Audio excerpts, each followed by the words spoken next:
cette honorable assemblée, je voudrais vous faire une sensibilisation et venir donc dans le domaine des radios. Vous êtes sur le plan juridique.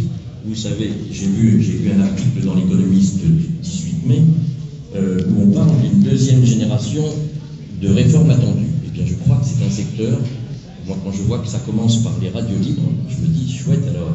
Sauf que les radios libres dont on parle, ce sont des radios commerciales qui vous vendent de la pub, qui font certes de l'information, mais qui sont surtout là pour essayer d'amasser de l'argent ou de faire vendre aux gens qui ont envie de vendre leurs produits. Ce n'est pas ça tout à fait ce que l'on entend par radio en ce qui nous concerne, et à travers une association qui vient de naître le 20 février dernier, qui s'appelle IFUKI Média Plati. Nous espérons pouvoir sensibiliser les différentes autorités pour qu'on essaye de tester, non pas un modèle français, parce qu'on n'a pas la science infuse, mais il y a des choses qui sont quand même intéressantes.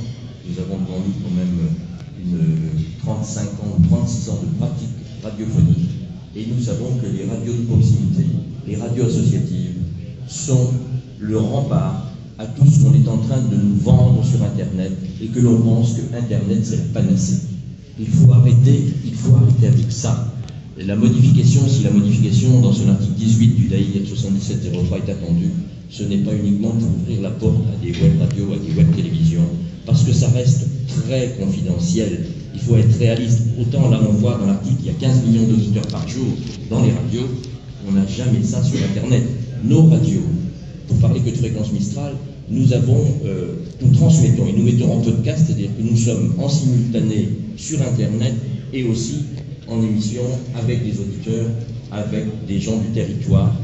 Ben, on peut vous dire que le nombre de vues est vraiment ridicule. Donc si c'est ça que l'on veut enfermer, au lieu, moi je dis qu'aujourd'hui, le Maroc a la chance, en cette année de la COP22, a la chance d'aller justement avec tous les outils de communication et toute leur complémentarité qu'on peut leur donner en respectant une éthique et des valeurs, on a la chance de descendre au plus près des territoires pour aller à l'écoute des gens et de faire remonter, y compris jusqu'aux instances onusiennes, le sentiment et la participation des acteurs de terrain.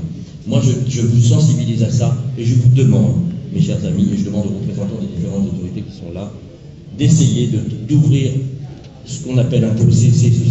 On dit que c'est une chose, que c'est un danger, mais quel est le danger d'une radio associative locale? Elle est dans la communication sociale de proximité. Elle a pratiquement, en ce qui concerne en France en tout cas, et en ce qui concerne la radio dont je suis administrateur, elle a pratiquement une délégation de service public. Nous sommes présents sur des territoires allant d'une petite commune de 2500 habitants à la plus grande à 35 000 habitants. Oh là là, quel danger si jamais la révolution se passait dans ces endroits-là.